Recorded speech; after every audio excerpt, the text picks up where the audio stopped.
नमस्कार, मैं हूं सारिका पटेरिया और आप देख रहे हैं कृष्णा वर्ल्ड टीवी। श्री कृष्ण की भक्ति करने वाले न केवल भारत में बल्कि समग्र विश्व में मौजूद हैं और सभी कृष्ण भक्ति में लीन हैं। अल्फ्रेड फोर्ड एक ऐसी जानी मानी हस्ती है जो किसी परिचय की मोहताज नहीं है।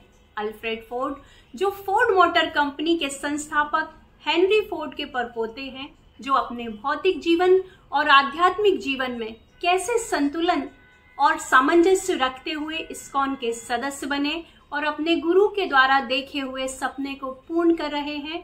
आज हम सभी अल्फ्रेड फोर्ड को अम्बरीश दास प्रभु के नाम से जानते हैं। उन्होंने न केवल हिंदू धर्म को अपनाया बल्कि श्रीमद् भागवतम और भगवद गीता को अपने जीवन में उतारा। आइए आज उनके इस भौतिकता से आध्यात्मिकता की यात्रा के बारे में जानते हैं। अल्फ्रेड फोर्ड का जन्म अमेरिका के डेट्रॉइट शहर में 22 फरवरी 1950 को फोर्ड मोटर कंपनी के संस्थापक हेनरी फोर्ड के घर में हुआ, जो एक बहुत ही प्रतिष्ठित ईसाई परिवार था। अल्फ्रेड का भारत से ना तो कोई संबंध था और ना ही उनके परिवार का। इनका बचपन पूर्ण आर्थिक संपन्नता और सुखों से भरा हुआ था। जब वे बड़े हो रहे थे तो पारिवारिक कंपनी के कारोबार का हिस्सा बनने या उसमें काम करने का इनका कोई मन नहीं था और ना ही कभी पसंद किया। अल्फ्रेड के मन में हमेशा एक खालीपन सा रहता था। वह कुछ जानना चाहते थे, कुछ सवाल थे जिन्हें वो तलाश रहे थे। वो कहते हैं कि मैं सोचता था कि ब्रह्मांड कितना बड़ा होगा, ईश्वर कौन है, आकाश के दूसरी ओर क्या है, ये सब क्या है, ये कैसे होता है, जीवन क्या है, सब कुछ इतना अस्थायी क्यों होता है। ना जाने ऐसे कितने अनगिनत सवाल थे उनके अंदर, जो केवल तब तक ही रहे जब तक वो अंतरराष्ट्रीय कृष्ण भावनामृत के आचार्य श्रीला प्रभुपाद से नहीं मिले थे। श्रीला प्रभुपाद से मिलने के बाद उनके दिमाग में आ रहे इन समस्त सवालों के जवाब उन्हें मिल गए। आगे वो कहते हैं कि मुझे उस आस्था में वो कुछ भी नहीं मिल रहा था जिसमें पला बड़ा हुआ था। 1970 के दशक की शुरुआत में डेट्रॉइट विश्वविद्यालय में अध्ययन करते समय अल्फ्रेड को इस्कॉन की शिक्षाओं में रुचि उत्पन्न हुई और वह इस संस्था के सदस्यों की लगन और समर्पण से काफी प्रेरित हुए। भगवद गीता के दर्शन और शिक्षाओं की ओर आकर्षित हुए। इन्होंने एक रिकॉर्ड सुना कैंपस में ही। जॉर्ज हैरिसन का एक एल्बम था राधा कृष्ण मंदिर, जिसमें उन्होंने दो छोटे विग्रह को देखा, गौर निताई, और उनके अंतस की गहराइयों से किसी ने उन्हें छुआ और वो आध्यात्मिकता की ओर बढ़े। अल्फ्रेड फोर्ड प्रभुपाद से अपनी पहली मुलाकात की चर्चा करते हुए बहुत भावुक हो जाते हैं। वो कहते हैं, मैं डलास में एक आवासीय विश्वविद्यालय जहां छात्र गुरु के साथ रहते हैं रह रहा था। मैं उनकी किताबें पढ़ रहा था। जब मैं उनके कमरे में गया तो मैं बहुत आश्चर्यचकित था। मैंने उन्हें प्रणाम किया। वे अपनी मेज के पीछे बैठे थे और मेरे उठने से पहले उन्होंने कहा, तो आप हेनरी फोर्ड के पोते हैं? मैंने कहा, हाँ। और उन्होंने मुझसे पूछा, वे अब कहाँ हैं? इससे मैं तुरंत आध्यात्मिक पथ पर चला गया, क्योंकि मुझे एहसास हुआ कि मैं नहीं जानता कि वे कहाँ हैं। साथ ही उन्होंने जो कुछ भी हासिल किया था उसे उन्हें पीछे छोड़ना पड़ा। सारा पैसा, सारी समृद्धि, सब कुछ, क्योंकि भौतिक दुनिया में सब कुछ अस्थायी है। आप खुशी को कैसे परिभाषित करेंगे? ऐसा मुझे पूछा उन्होंने। तो वह आनंद की अवधारणा जानते हैं। असीमित खुशी कोई ऐसी चीज नहीं है जिसका आरंभ और अंत हो, वह अंतहीन है। कुछ लोग खरीदारी करने या अच्छा खाना खाने से खुश हो जाते हैं, लेकिन खुशी कितने समय तक स्थायी रहती है? यह बहुत लंबे समय तक नहीं टिकती। सुख इंद्रिय बोध से नहीं आ सकता, यह आत्म साक्षात्कार से आता है और यह इस बात को समझने में आता है कि हम कौन हैं, हमारा धर्म क्या है, हमें क्या करना चाहिए, हमें किसकी सेवा करनी चाहिए। एक बार जब हम इसे पा लेते हैं और उस स्थिति में सहज महसूस करते हैं तो हमें एहसास होता है कि वह स्थिति कभी खत्म नहीं हो सकती। कोई भी इसे हमसे दूर नहीं कर सकता। इसमें कोई डर शामिल नहीं है। यही खुशी की शुरुआत है। आंदोलन में शामिल होने के 1 साल बाद फोर्ड ने डेट्रॉइट में हरे कृष्ण आंदोलन के संस्थापक परम पूज्य एसी भक्ति वेदांत स्वामी श्रील प्रभुपाद के साथ बातचीत की। उन्होंने मायापुर में एक बड़ा मंदिर बनाने की प्रभुपाद की योजनाओं के बारे में बात की, जो कृष्ण के अवतार चैतन्य महाप्रभु का जन्म स्थान है। फोर्ड ने कहा कि इस बातचीत ने उनके दिल में चुनौती लेने का बीज बो दिया, लेकिन 2009 तक श्रीधाम मायापुर चंद्रोदय मंदिर वैदिक तारामंडल के मंदिर का निर्माण कार्य शुरू नहीं हुआ था। परियोजना के अध्यक्ष के रूप में फोर्ड को पिछले कुछ वर्षों में कई चुनौतियों का सामना भी करना पड़ा था, जैसा कि पश्चिम बंगाल में कम्युनिस्ट सरकार ने सहयोग की कमी और हाल ही में महामारी। 2022 में यह मंदिर बनकर तैयार है। फिनिशिंग में का कार्य अभी जारी है। उन्होंने कहा, मैंने काफी बीज धन लगाया और इससे परियोजना शुरू हो गई और मैं वहां एजेंडा चलाने वाले लोगों में से एक हूं, इसलिए एक शानदार साहसिक कार्य है। यह मंदिर 380 फीट ऊंचा है और 2025 तक कंप्लीट हो जाएगा। इसके निर्माण में 800 करोड़ रुपए का खर्चा आया है, जिसमें 250 करोड़ का केवल फोर्ड कंपनी ने दान दिया है।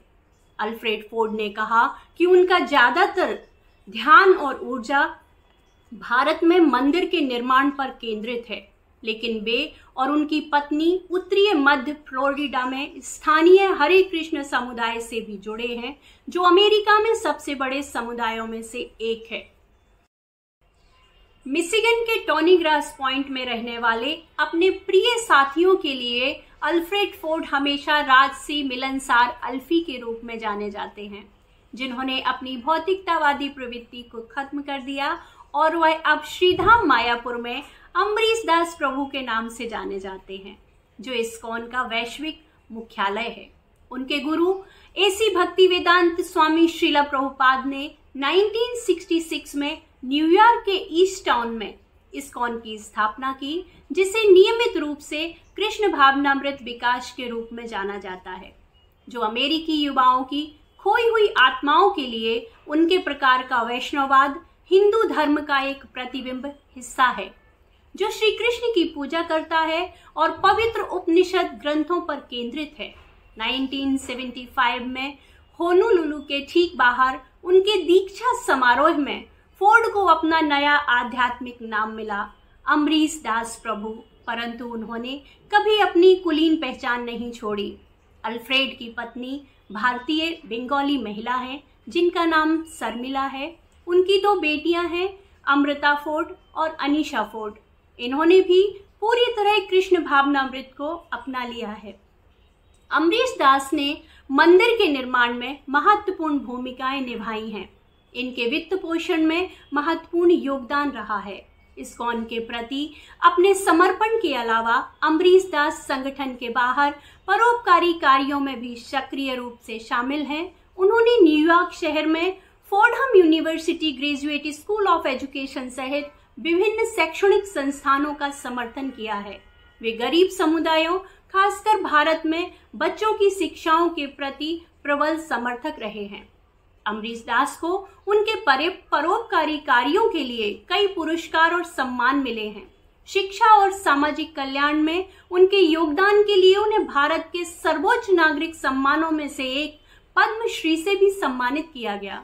उन्हें 2016 में Ellis Island medal of honour से भी सम्मानित किया गया, जो समाज में महत्वपूर्ण योगदान देने वाले व्यक्तियों को दिया जाता है। अम्बरीश दास इस्कॉन के सक्रिय सदस्य बने हुए हैं और भगवत गीताओं की शिक्षाओं का फैलाने का वैदिक परंपरा की समझ और प्रशंसा को बढ़ावा देने के संगठन के मिशन के प्रति प्रतिबद्ध हैं। वे उन लोगों के लिए एक आदर्श हैं जो समाज की बेहतरी के लिए धन और संसाधनों का उपयोग करना चाहते हैं और इस्कॉन के भक्तों और अन्य लोगों के लिए प्रेरणा का स्रोत हैं। अपने परोपकारी कार्यों के अलावा अम्बरीश दास पर्यावरणीय स्थिरता के भी हिमायती हैं।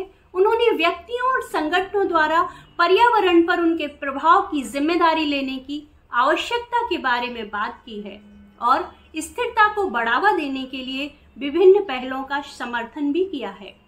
अपने परोपकारी कार्यों के अलावा अम्बरीश दास पर्यावरणीय स्थिरता के भी हिमायती हैं। उन्होंने अम्बरीश दास अंतरधार्मिक संवाद और समझ को बढ़ावा देने में भी शामिल रहे हैं। उन्होंने विभिन्न धर्मों के बीच संवाद और सहयोग को बढ़ावा देने के उद्देश्य से आयोजित विभिन्न कार्यक्रमों और संगठनों में भाग लिया है और आपसी सम्मान और समझ के महत्व पर जोर दिया है।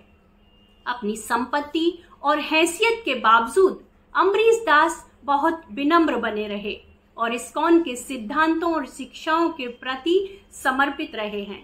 उन्होंने आध्यात्मिक विकास की खोज में सेवा और निस्वार्थता के महत्व पर जोर दिया है और संगठन के भीतर कई लोगों के लिए एक मार्गदर्शक और प्रेरणा के रूप में काम किया है। फोर्ड 40 वर्षों से प्रतिदिन 16 माला जप करते हैं, जैसा उनके गुरु ने उन्हें बताया था। गले में गौमुखी पहनते हैं, जपमाला धारण करते हैं। अल्फ्रेड फोर्ड को अपने जीवन का उद्देश्य मिला। अम्बरीश दास प्रभु ने अपने धन और संसाधनों को भगवान की सेवा में लगाया। सबसे पहले अमेरिका के हवाई द्वीप पर बने इस्कॉन मंदिर में आर्थिक मदद की। इसके बाद अपने जन्म स्थान डेट्रॉइट शहर में भगवद गीता कल्चरल सेंटर के निर्माण के लिए $5 लाख की सहायता दी। साथ ही राजधानी मॉस्को में वैदिक कल्चरल सेंटर के लिए आर्थिक मदद की। होनोलुलु में फोर्ड ने हरे कृष्ण मंदिर के लिए और लर्निंग सेंटर के लिए $6 लाख देकर एक महल खरीदा। इन सब के अलावा अल्फ्रेड ने अपने गुरु द्वारा देखे गए सपने को भी साकार रूप दिया और उसे आज साकार रूप मिल भी गया। दुनिया के सबसे बड़े सबसे सुंदर मंदिर की श्री कृष्ण का मंदिर बने, ये उनकी सपना था, उनकी अवधारणा थी, जिसका नाम है टेम्पल ऑफ वैदिक प्लेनेटोरियम, जो वेस्ट बंगाल के श्रीधाम मायापुर में बना है। यह मंदिर श्रीधाम मायापुर में बनाए जाने की मुख्य वजह है कि यह श्री चैतन्य महाप्रभु की जन्मस्थली है। अल्फ्रेड फोर्ड ने अपने धन वैभव के द्वार भगवान की सेवा के लिए खोल दिए और कृष्ण चेतना का प्रचार प्रसार करना उनके जीवन का लक्ष्य बन गया।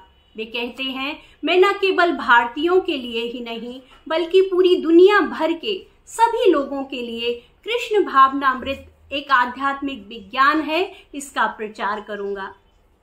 आज कबीरदास जी का एक दोहा याद आता है अल्फ्रेड फोर्ड के लिए। दुख में सुमिरन सब करे, सुख में करे न कोई, जो सुख में सुमिरन करे, दुख काहे को होए। ये प्रेरणा हमें मिलती है कि जब हमारे पास अच्छा स्वास्थ्य है, सुख संसाधन है, तो उन्हें हमें भगवान की सेवा में समर्पित करना चाहिए। हरे कृष्ण।